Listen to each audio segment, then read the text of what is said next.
Assalamualaikum warahmatullahi wabarakatuh.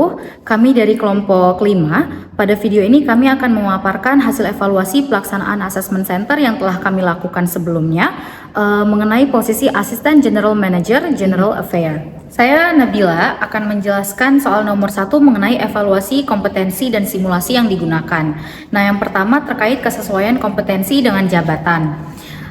Menurut kelompok kami, kompetensi yang dipilih itu sudah sesuai dengan tuntutan jabatan Asisten General Manager General Affair. Nah, jadi jabatan ini tuh memang membutuhkan kemampuan mengelola operasional, memimpin tim, menyelesaikan berbagai permasalahan, menjaga komunikasi dengan berbagai pihak, serta memberikan pelayanan kepada pelanggan maupun karyawan. Karena itu, kompetensi seperti problem solving, leadership, communication, planning and organizing, achievement orientation, dan customer orientation dinilai relevan dengan kebutuhan jabatan. Pemilihan kompetensi ini tuh juga sesuai dengan prinsip assessment center, yaitu kompetensi harus berasal dari hasil job analysis sehingga benar-benar mencerminkan perilaku yang dibutuhkan dalam pekerjaan. Selanjutnya, saya akan menjelaskan mengenai kesesuaian simulasi dan kompetensi yang belum terukur. Jadi, kelompok kami menggunakan Behavior Event Interview atau BAI sebagai metode simulasi. Metode ini cukup sesuai karena mampu menggali pengalaman nyata peserta melalui pertanyaan mengenai keberhasilan maupun tantangan yang pernah mereka hadapi. Dari jawaban tersebut, asesor dapat mengidentifikasi kompetensi seperti kepemimpinan, komunikasi, problem solving, dan kemampuan mengelola pekerjaan.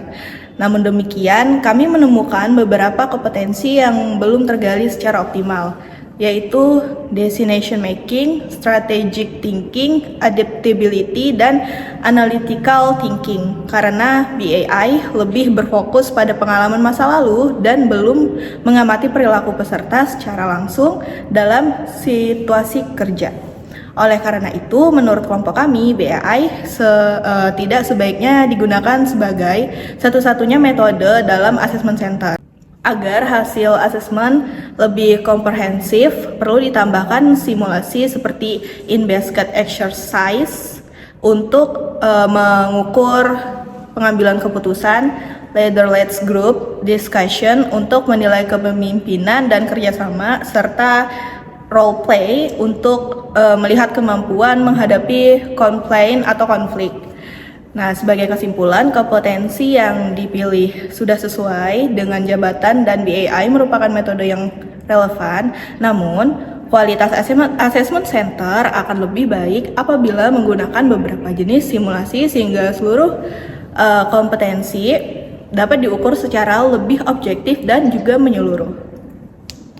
Selanjutnya, saya akan membahas mengenai nomor 2, yaitu evaluasi peran sebagai asesor. Jadi sebagai asesor itu tugas utama kami adalah mengamati perilaku peserta secara objektif, mencatat evidence perilaku, kemudian menghubungkannya dengan kompetensi yang dinilai.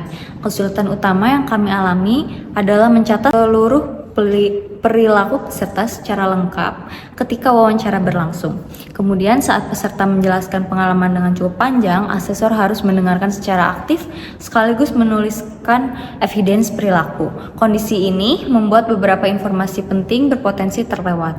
Selain itu, kami juga mengalami kesulitan dalam menentukan kompetensi yang paling tepat untuk sesuatu perilaku.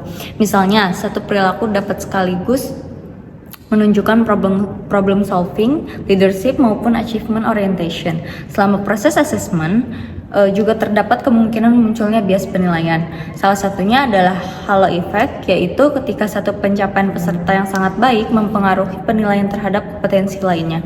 Selain itu, terhadap confirmation bias, yaitu kecenderungan mencari informasi yang mendukung kesan awal terhadap peserta. Selanjutnya saya akan melanjutkan pembahasan soal nomor 2. Dalam assessment center sangat penting membedakan antara observasi dan intervensi. Observasi merupakan fakta yang mengenai perilaku yang benar-benar ditunjukkan peserta. Misalnya, peserta menjelaskan bahwa ia membuat sistem mentoring aset secara rutin atau melakukan koordinasi dengan tim engineering. Sedangkan interpretasi adalah kesimpulan yang dibuat berdasarkan perilaku tersebut. Misalnya peserta memiliki kemampuan planning atau organizing menunjukkan leadership atau memiliki customer orientation. Dengan memisahkan observasi dan interferensi, penilaian menjadi lebih objektif karena asesor mendasarkan kesimpulan dari evidence perilaku. Evidence yang paling sulit dicatat adalah perilaku yang berkaitan dengan proses berpikir peserta, seperti bagaimana peserta mengambil keputusan, mempertimbangkan resiko, atau menganalisis suatu masalah. Informasi tersebut seringkali tidak dijelaskan secara langsung, sehingga asesor perlu menggali lebih dalam melalui pertanyaan lanjutan. Selanjutnya, saya akan membahas evaluasi pelaksanaan simulasi.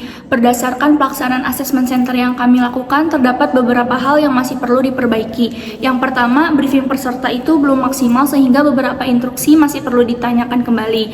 Solusinya adalah memberikan briefing yang lebih sistematis dan menyediakan sesi tanya jawab sebelum simulasi dimulai.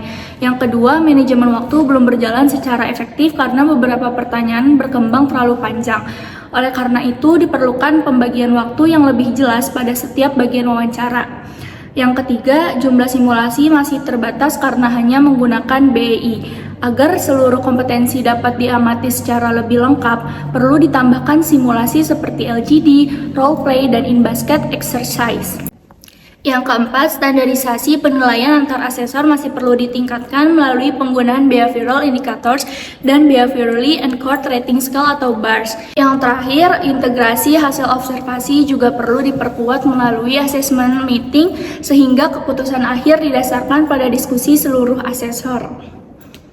Terakhir, saya akan menjelaskan mengenai perbaikan yang akan dilakukan apabila assessment center ini dilaksanakan kembali. Yang pertama, kompetensi akan disusun berdasarkan job analysis sehingga benar-benar sesuai dengan tuntunan jabatan, termasuk menambahkan kompetensi seperti decision making, adaptability, strategic thinking, dan analytical thinking. Kedua, metode assessment akan diperluas dengan menggunakan behavioral event interview, in-basket exercise, leaderless group discussion, role play, case analysis, dan presentasi individu, sehingga perilaku peserta dapat diamati dalam berbagai situasi kerja.